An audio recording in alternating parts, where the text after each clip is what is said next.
There are a few things that we're going to be looking for. Number one, with women, we want to see is the lateral condyle of the femur below the greater trochanter of the hip, and it is.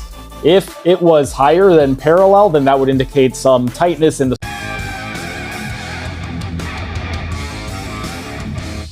Now we're going to check out the front net. So for this one right over here, I'm going to have you come right to the edge of the table, and I want you to get the crease of your butt right up to the edge. And now you're just going to sit back and fall back on the table.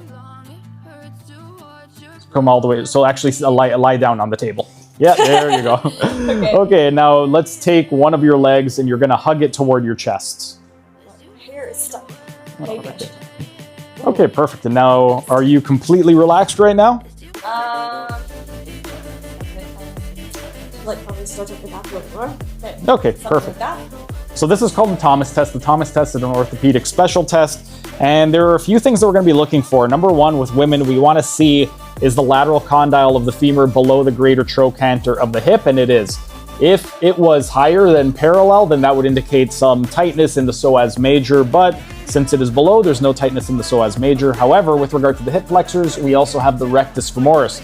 The rectus femoris is one of the quadricep muscles that extends the knee, and also it does flex the hip. So since there's no issue with regard to the hip, we want to take a look at the knee. Ideally, when we are doing the Thomas test, we want the ankle to be directly below the knee. And since the knee is a little bit extended, we know that there is going to be some tension in the rectus femoris. So that's one area that we're going to want to treat. No, you want to just be completely relaxed. So you don't want to force any of the movements, because then you're going to get a false reading whenever we do the assessment. So you always want to be completely relaxed for these. The other thing that we want to do is we want to take a look at the anterior superior iliac spine and the patella, or the kneecap, and we want to see that there's neutral alignment. If the knee is caving in, that would indicate tightness of the adductor group. If the knee is coming outside of the hip, that would indicate tightness in the abductors of the hip. And then lastly, we want to take a look at the ankle and see, is it directly below the patella or is it in or out?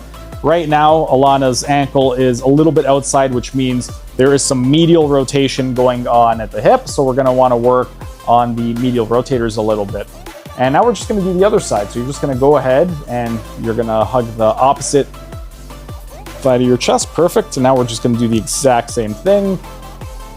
So on this side, same thing. The lateral condyle of the femur is below the greater trochanter, so no issues with regard to the psoas major.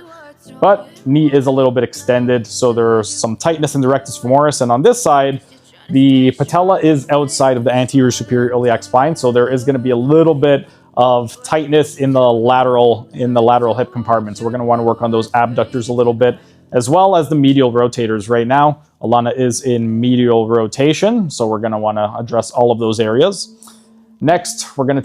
That was just a tiny taste of what can be found in my members-only section. If you enjoyed it, become a member for only $5 a month to get access to hundreds of member-only videos.